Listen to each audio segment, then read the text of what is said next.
आप सभी का भूगोल के इस व्याख्यान में स्वागत है।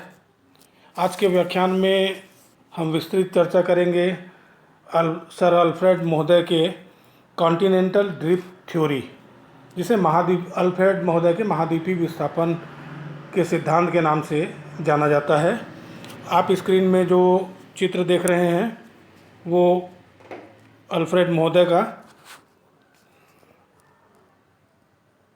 आज का लेक्चर या ये जो व्याख्यान है वो मुख्यतः आधारित होगा कि धरातल का जो वर्तमान स्वरूप आप देखते हैं, महाद्वीपों का वितरण और महासागरों के वितरण जो वर्तमान स्वरूप है, तो प्राचीन काल में ये स्थलखंड और उनकी स्थिति कैसे रही होगी।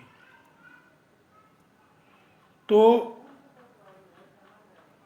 महाद्वीपीय विस्थापन के सिद्धांत के अंतर्गत वेगनर का जो महाद्वीपीय विस्थापन का सिद्धांत है वो काफ़ी लोकप्रिय है। वेगनर का जो प्रवाह सिद्धांत है एक व्यापक और विस्तृत सिद्धांत है, जिसके द्वारा भूमंडल की अनेक समस्याओं पर प्रकाश पड़ता है। पृथ्वी के अनेक स्थानों के जो पूरा जलवायु का आशय है प्राचीन काल की जलवायु। ये जो पूरा जलवायु है इसका आशय है प्राचीन कालीन जलवायु।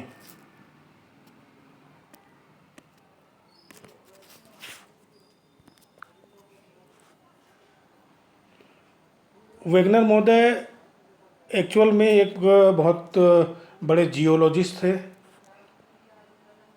और वो प्राचीन काल के जलवायु के बारे में अध्ययन कर रहे थे।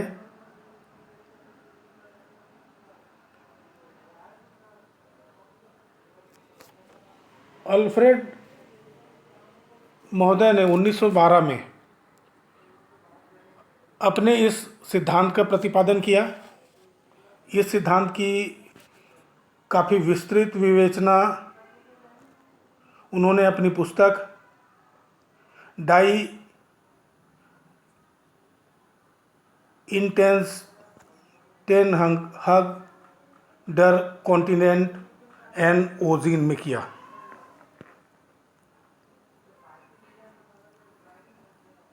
जैसा कि आप वर्तमान के विश्व वितरण को जानते हैं, वो कुछ इस तरीके से है। आप जो पीले वाले भाग देख रहे हैं वो महाद्वीपीय भाग कहलाते हैं, और जो नीला कलर का जो शेडिंग है वो उसमें महासागरों का विस्तार है। ये वर्तमान का महासागरों और महाद्वीपों का वितरण है।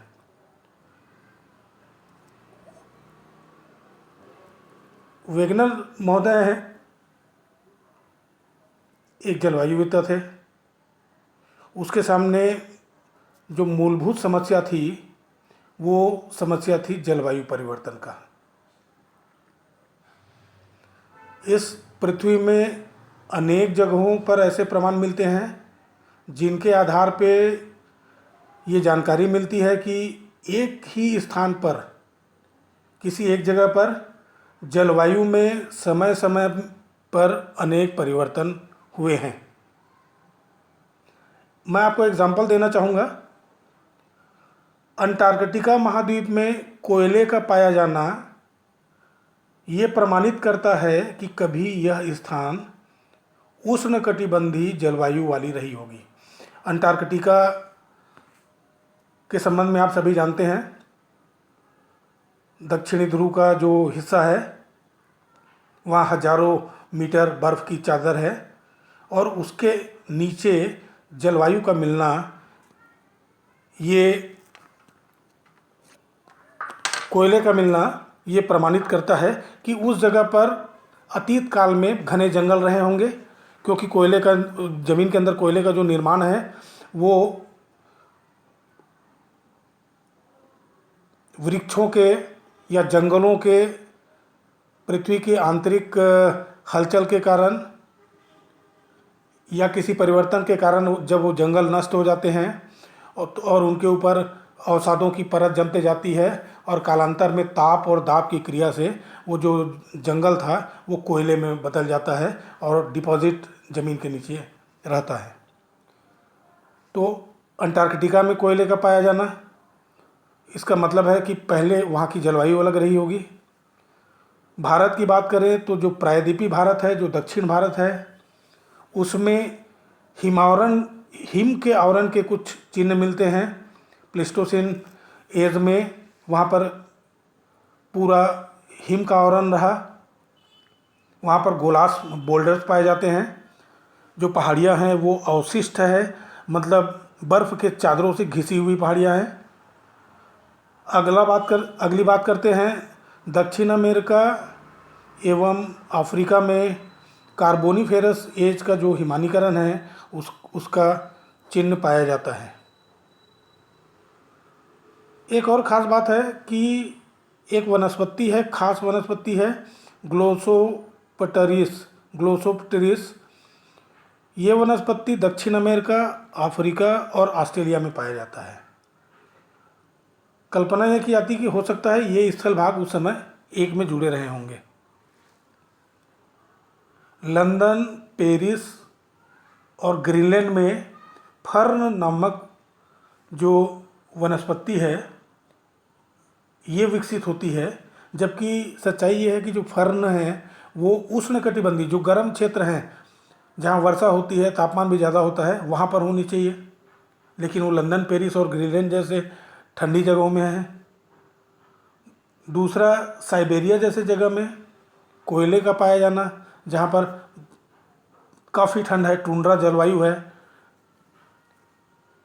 सैकड़ों मीटर बर्फ़ की चादर है, उसके नीचे कोयले का पाया जाना फिर ये दर्शाता है कि वहाँ भी उष्णकटिबंधीय या सदाबहार जंगल रहे होंगे और वो ज़मीन में दबे और वो कोयले में बदल गए। इस प्रकार वनस्पति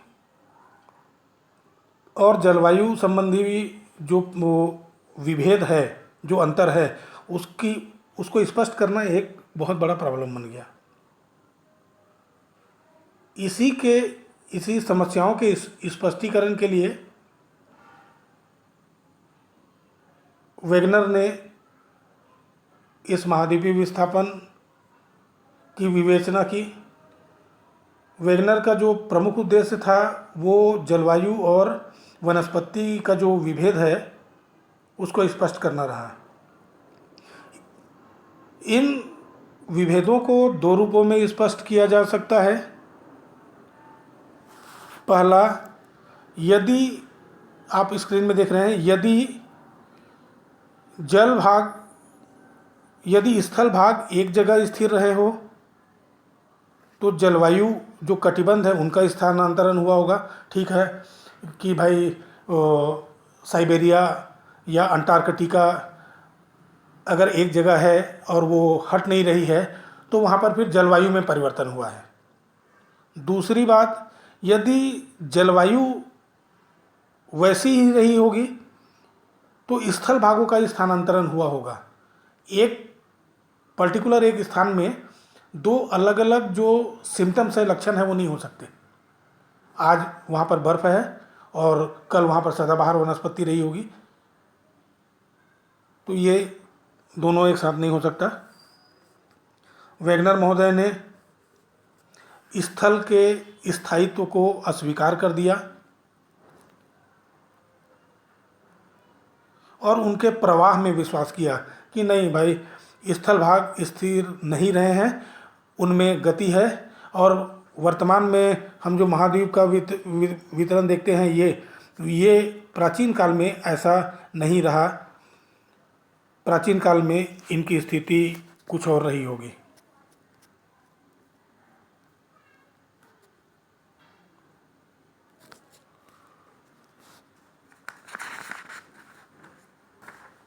वेगनर ने माना, अपने सिद्धांत में वेगनर ने माना कि कार्बोनिफेरस युग में, कार्बोनिफेरस का आशय है कि जिस युग में कोयला बना, ज़मीन के अंदर कोयला बना, उस युग का नाम इसके पहले आपको बताया जा चुका है, वो जियोलॉजिकल टाइम स्केल में उसको कार्बोनिफेरस एज कहा जाता है, कोयला युग।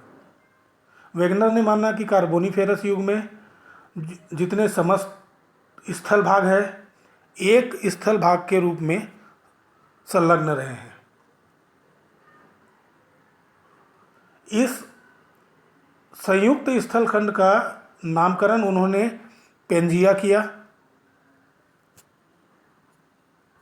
ये जो स्थलखंड है, जो पूरा स्थलखंड है, ये वाला, ये पूरा स्थलखंड, इसका नामकरण वेगनर महोदय ने किया पेंजिया। और जो इसके चारों ओर जो सागर है, आप देख रहे हैं नीले भाग में जो सागर है, उनको उन्होंने कहा पेंथालासा।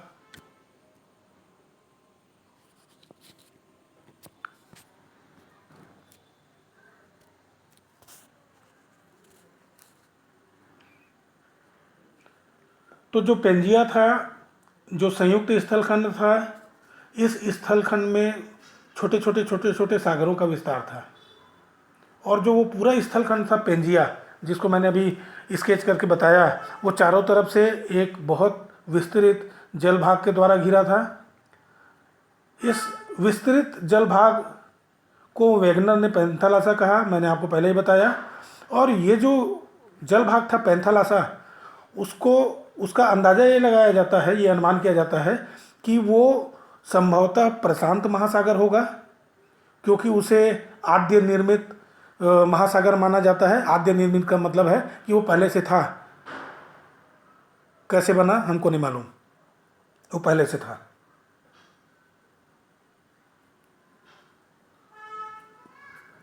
वेगनर ने पेंजिया के उत्तरी भाग को लारेसिया और दक्षिणी भाग को गोंडवानालैंड कहा। ये जैसा आप दिख रहे हैं, ये वाला जो भाग है लारेसिया, और नीचे वाले भाग को कहा गोंडवानालैंड। मतलब ये नॉर्थ हिस्सा, ये साउथ हिस्सा। ये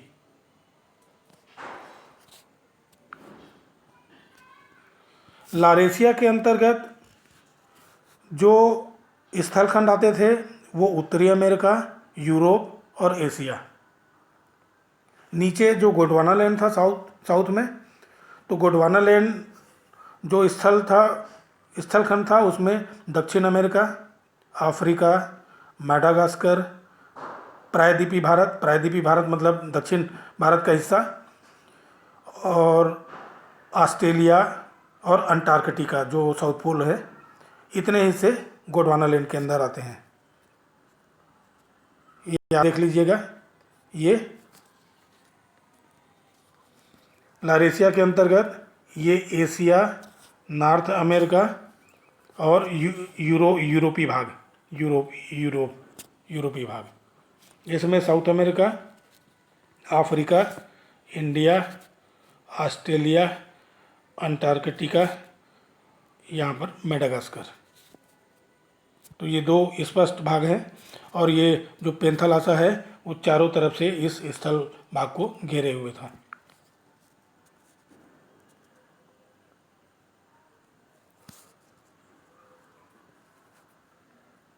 पृथ्वी की संरचना के समय आपको बताया गया था कि सर एडवर्ड स्वेस ने पृथ्वी में 3 विभिन्न परतों का संगठन माना था, सियाल, सीमा और नीफे। वेगनर ने इसको स्वीकार किया। सिमिलरिटी ये है कि दोनों सर एडवर्ड स्वेस भी जर्मन विद्वान रहे हैं और वेगनर महोदय भी जर्मन विद्वान रहे हैं। उन्होंने स्वेस की जो परतों की व्याख्या है उसको माना। उन्होंने कहा कि जो महाद्वीपों का ठोस भाग है वो सियाल से बना है और महासागरों की जो तली है वो सीमा की बनी मानी जाती है। वेगनर महोदय ने कहा कि सीमा के ऊपर जो सियाल है, सियाल मतलब स्थल भाग, बिना किसी रुकावट के तैर रहा था। पेंजिया पर कुछ छोटे छोटे सागर थे जो बाद में चल के मोरदार पर्वत में बदल गए। ये छिछले जो सागर हैं वो खासकर पेंजिया के बीच में और पश्चिमी किनारों पर स्थित थे।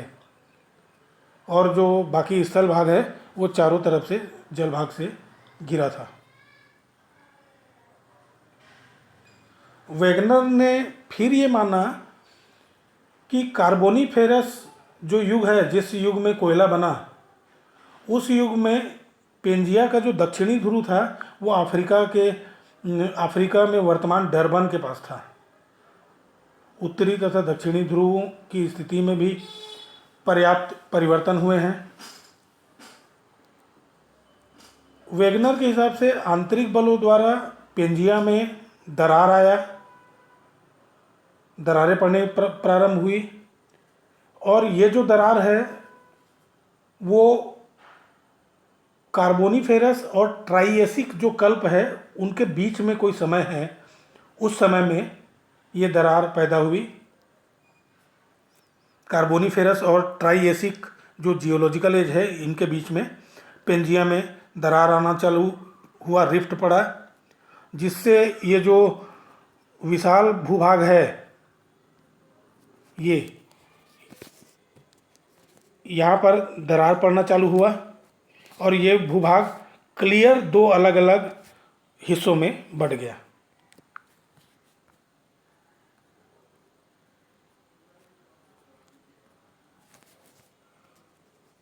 ये दरारें पड़नी चालू हो गई, दो अलग अलग हिस्सों में बढ़ गया। इस तरह उत्तर में लारेसिया और दक्षिण में गोंडवानालैंड अस्तित्व में आया। इन दोनों सरकते हुए महाखंडों के बीच में टेथिस नामक सागर निर्मित हो गया, और कालांतर में इन महाद्वीपों के और अधिक भाग हुए, और धीरे धीरे क्रमशः विस्थापन के फलस्वरूप महाद्वीपों की वर्तमान में स्थापना हुई। आप देखेंगे पेंजिया में जो टूट पड़ा वो पहले ये पूरे स्थल भाग एक थे और ये स्थल भाग एक रहा, बीच में यहाँ से दरार आई, ये टूटन हुआ। ये जो टूटा है वो कार्बोनीफेरस और ट्राइएसिक एज के बीच में कहीं पर टूटा है। उसके बाद और धीरे धीरे इनमें दरार आई और ये सब खिसकते गए। आप देख रहे हैं Asia, Europe, Africa, north America, south America, और ये ऑस्ट्रेलिया और अंटार्कटिका। तो पहले ये इतने भाग एक थे और इतने भाग एक थे जो टूटे और फैलते गए। अब सवाल ये उठता है कि ये जो प्रवाह है वो कैसे हुआ, प्रवाह संबंधी बल कौन कौन सी थी। तो वैगनर के अनुसार जब पेंजिया में विभाजन हुआ, जो बड़ा स्थलखंड था, संयुक्त स्थलखंड था, वो जब दो भागों में टूटा तो उसमें दो दिशाओं में प्रवाह हुआ। पहला प्रवाह हुआ भूमध्य रेखा की ओर और दूसरा प्रवाह हुआ पश्चिम की ओर, वेस्ट साइड में। भूमध्य रेखा की ओर जो प्रवाह हुआ वो गुरुत्व बल तथा प्लवनशीलता के बल के कारण हुआ। महाद्वीपीय जो भाग है वो सियाल से बना है तथा सीमा से कम घनत्व वाला है, इसलिए जो महाद्वीप हैं, जो सियाल है, वो सीमा में बिना किसी रुकावट के तैर रहा है। गुरुत्व बल पृथ्वी में पाया जाने वाला बल है, और जो प्लवनशीलता फ्लोटिंग फोर्स है वो, इसको अगर आपको समझना है तो आप एक फुटबॉल को पानी में डुबा के देखिएगा। एक बल काम करेगा नीचे से ऊपर की ओर, जो फुटबॉल को ऊपर धकेलने की कोशिश करेगा और आप उसको नीचे दबाने की कोशिश करेंगे। कहीं पर संतुलन में अगर गड़बड़ी हुई तो वो छिटक जाएगा। महाद्वीपों का जो पश्चिम दिशा की ओर जो प्रवाह हुआ है वो सूर्य तथा चंद्रमा के ज्वारीय बल के कारण हुआ है। पृथ्वी पश्चिम से पूर्व की तरफ घूमती है। जो ज्वारीय रगड़ है, जो चंद्रमा की जो आकर्षण शक्ति है सूर्य और चंद्रमा की जो ज्वारी शक्ति है, जिस शक्ति से ज्वार आता है समुद्रों में, उस ज्वारी रगड़ पृथ्वी के भ्रमण पर ब्रेक का काम करती है। इस कारण जो महासागरीय भाग हैं वो पीछे छूट जाते हैं और स्थल भाग का पश्चिम की ओर प्रवाह होने लगता है।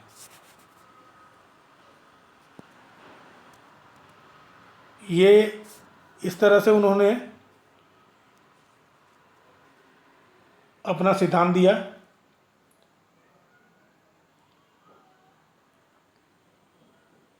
कालांतर में ये जो लारेशिया और गोंडवानालैंड है उनका और विभाजन हुआ और उन दोनों के बीच में एक टेथिस नामक सागर निर्मित हुआ और क्रमशः इन विस्थापनों से जो विश्व में स्थल और जल का जो वितरण है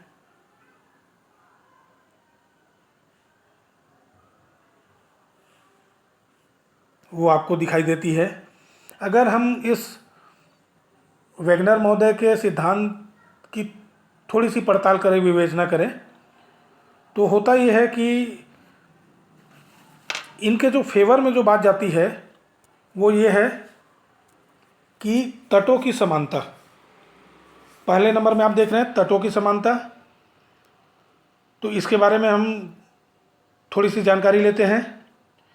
वेगनर के अनुसार आंध्र महासागर के दोनों तटों पर भौगोलिक एक रूपता पाई जाती है। जो अटलांटिक सागर है उनके दोनों तटों पर जो जियोग्राफिकल सिमिलरिटीज़ है वो पाई जाती है। दोनों तट एक दूसरे से मिलाए जा सकते हैं। ये जैसे कि आप देख रहे हैं दोनों तट, ये अटलांटिक ओशियन है जो गैप है, और इस ओशियन के दोनों तटों को एक साथ मिलाया जा सकता है। ये दक्षिण अमेरिका, ये साउथ अमेरिका है, ये साउथ अमेरिका है। इसके जो पूर्वी तट है, ये वाला जो तट है को अफ्रीका के पश्चिमी तट से मिलाया जा सकता है। ब्राज़ील की जो उभार है, खाड़ी है, उसको उभार को गिनी के खाड़ी में रख दिया जाए तो वो पूरा सेट हो जाएगा, समा जाएगा।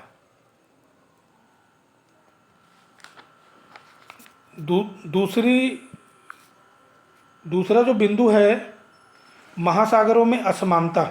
महासागरों में असमानता कैसे है इसके बारे में चर्चा करते हैं थोड़ी सी।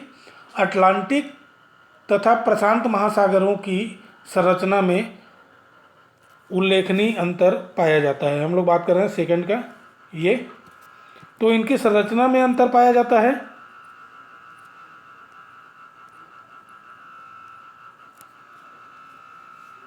ये है अटलांटिक ओशियन, ये एस के जैसा, और ये है प्रशांत महासागर। ये वाला जो हिस्सा है पूरा, ये वाला जो हिस्सा है इधर का हिस्सा, और ये वाला जो हिस्सा है, ये वाला जो हिस्सा है वो प्रशांत महासागर है। और जो ये एस के आकार है ये अटलांटिक ओशियन कहलाता है। अंध महासागर, ये प्रशांत महासागर।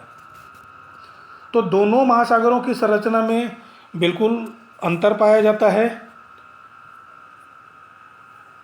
प्रशांत महासागर का जो तटीय क्षेत्र है, प्रशांत महासागर का जो तटीय क्षेत्र है उसमें भूकंप और ज्वालामुखियों का वितरण मिलता है। यहाँ पर जैसे आप जानते हैं जापान वाले जो एरिया में, ये इस एरिया में पूरे भूकंप और ज्वालामुखी सक्रिय पाया जाता है, और ये एरिया जो है इसमें भूकंप और ज्वालामुखी की प्रधानता है। लेकिन ये जो अटलांटिक ओशियन है, ये वाला जो भाग है, ये वाला जो भाग है, यहाँ पर बिल्कुल थोड़ी सी तटीय भाग में ये अफ्रीका के तटीय भाग में, और ये साउथ अमेरिका के कहीं कहीं पर थोड़ा भूकंप का यहाँ पर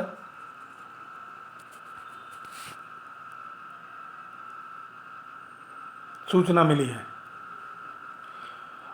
अटलांटिक महासागर में द्वीपों की संख्या बिल्कुल कम है, जबकि आप देखते हैं कि जो प्रशांत महासागर का जो तटीय क्षेत्र है उसमें द्वीपों की संख्या बहुत ज़्यादा है। तो इन दोनों महासागरों में, इस महासागर में और ये एक महासागर है प्रशांत महासागर, ये प्रशांत महासागर है, ये भी प्रशांत महासागर। अगर आप इसको गोल कर देंगे, क्योंकि हमारा जो पृथ्वी है, ग्लोब है, वो गोल है, तो ये और ये है एटलांटिक ओशियन। तो इनकी संरचना में पर्याप्त विभिन्नताएं पाई जाती हैं। अगली बात करेंगे, जो तीसरा क्रम है हमारा इस सिद्धांत के विवेचना में, जो तीसरा है महाद्वीपों की भूवैज्ञानिक समरूपता। भूवैज्ञानिक समरूपता का जो सामान्य आशय है वो ऐसा है कि जो चट्टानों की संरचना पृथ्वी के नीचे काफ़ी गहराई में, उनके बारे में इसमें अध्ययन होता है। और भूवैज्ञानिकों ने बहुत विस्तृत और सूक्ष्म अध्ययन के बाद बताया कि दक्षिण अमेरिका,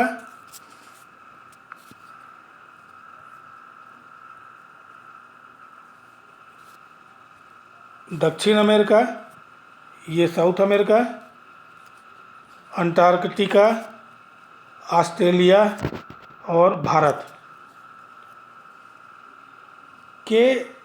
का दक्षिणी भाग, इसमें जो भूवैज्ञानिक लक्षण पाए जाते हैं, जो चट्टानों की संरचना है, किस काल में बनी है चट्टान, इनमें काफ़ी कुछ समानता या समरूपता पाई जाती है, जिससे कि ये माना जा सकता है कि ये जो सभी भूभाग हैं, ये वाला जो भूभाग है वो प्राचीन काल में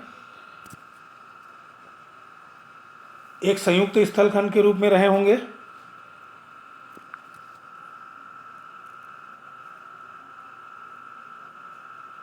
अगला जो चौथा है जीवाश्मीय प्रमाण, फॉसिल्स एविडेंस।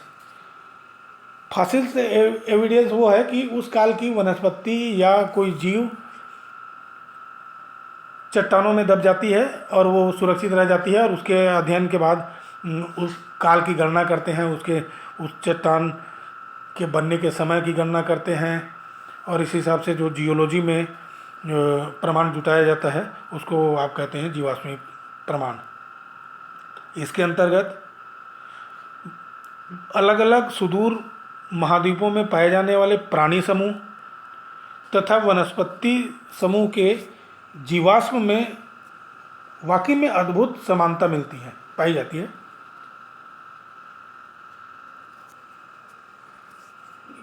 ये वाला आप डायग्राम देखिएगा। दक्षिण अमेरिका, अफ्रीका में पाए जाने वाले ट्राइएसिक कल्प के जीवाश्मों में समरूपता दिखती है। कार्बोनीफेरस के बाद आया ट्राइएसिक, और कार्बोनीफेरस और ट्राइएसिक के एज में ही महाद्वीपों में विस्थापन प्रारंभ हुआ। तो जो ट्राइएसिक कल्प का जीवाश्म है उनमें समरूपता दिखती है दक्षिण अमेरिका, अफ्रीका और इंडिया में। इससे यह प्रमाणित होता है कि ट्राइएसिक और क्रिटेशियस कल्प के बीच में ही अंदाजन विस्थापन हुआ होगा। विवेचना के अंतर्गत जो पांचवा बिंदु है वो है पूरा चुंबकीय प्रमाण। पूरा चुंबकीय प्रमाण के संदर्भ में पृथ्वी का जो पूरा चुंबकीय अध्ययन से ये स्पष्ट होता है कि ध्रुवीय परिभ्रमण, ध्रुव के खिसकने की जो सत्यता है उसकी पुष्टि होती है।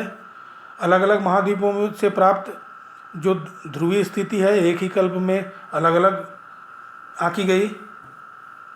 इस विभिन्नता से ध्रुवीय परिभ्रमण के साथ ही महाद्वीपों के विस्थापन की संभावना भी प्रतिपादित होती है, और ये जो परिवर्तन है ध्रुवीय स्थितियों में, ये खासकर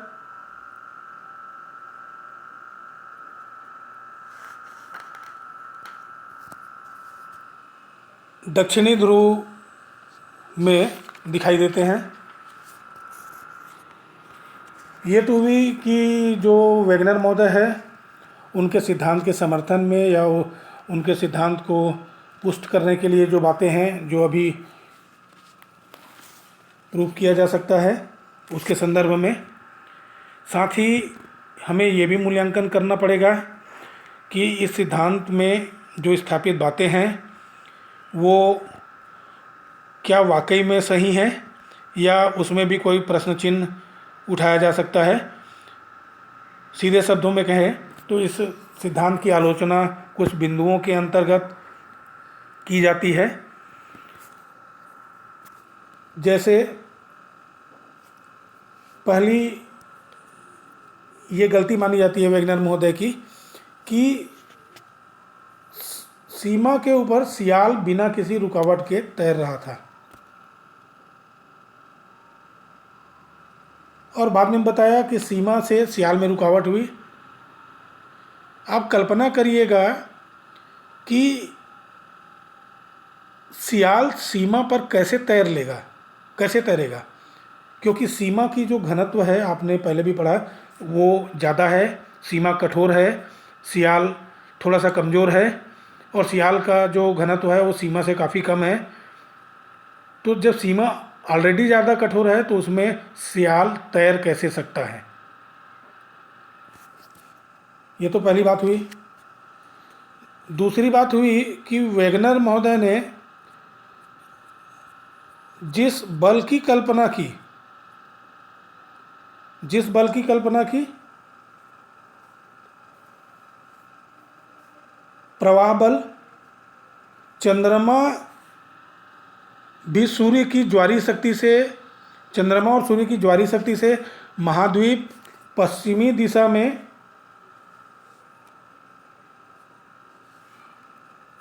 प्रवाहित हुए, ये माना गया, वेगनर महोदय ने कहा। जबकि आप वर्तमान में जो चंद्रमा की जो ज्वारीय शक्ति है जिससे महासागरों में ज्वार और भाटा उत्पन्न होता है, इससे 90 अरब गुना अगर अधिक शक्ति होती तो पृथ्वी का जो परिभ्रमण शक्ति है 1 वर्ष में समाप्त हो जाता, और इस ज्वारीय रगड़ के लिए इतनी गुनी शक्ति की आवश्यकता थी। तो ये दूसरी बात है जो उनके खिलाफ जाती है।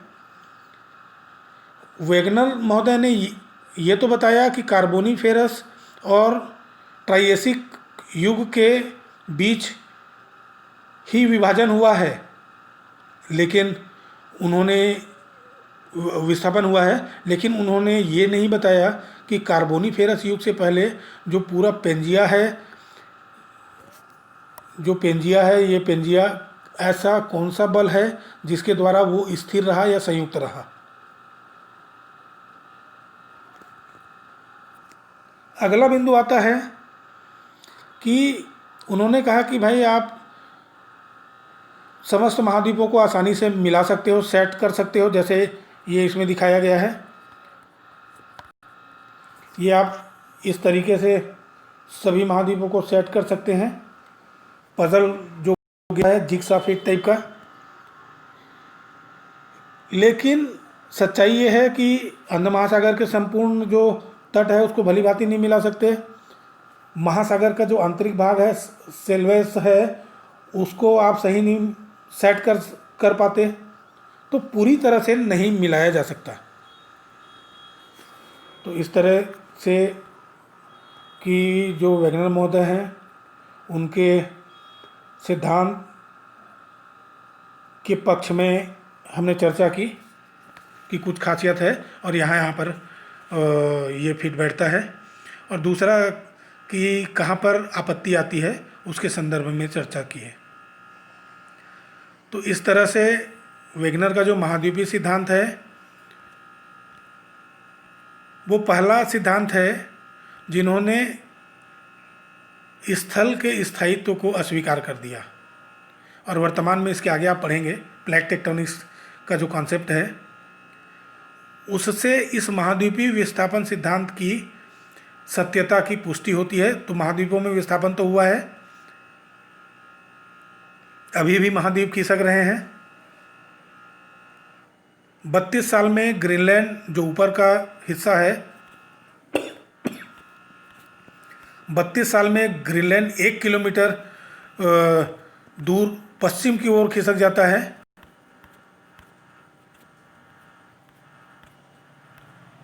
ये जो हिस्सा है ग्रीनलैंड का, ये वाला जो हिस्सा है वो वेस्ट साइड इस डायरेक्शन में 32 साल में 1 किलोमीटर खिसक रहा है। तो वर्तमान में ये तो तय है कि महाद्वीपों में विस्थापन हुआ है और इसको प्लेट टेक्टोनिक्स थ्योरी से प्रूव किया जा सकता है। तो आज के इस व्याख्यान में इतना ही। अगले व्याख्यान के रूप में बात करेंगे प्लेट विवर्तनिक की, प्लेट टेक्टोनिक्स की जो अवधारणा है, बिल्कुल साइंटिफिक अवधारणा है, उसके संदर्भ में चर्चा करेंगे। इसके साथ ही मैं आपसे विदा की अनुमति चाहता हूँ। आप सभी को धन्यवाद। Thank you. Okay, good bye.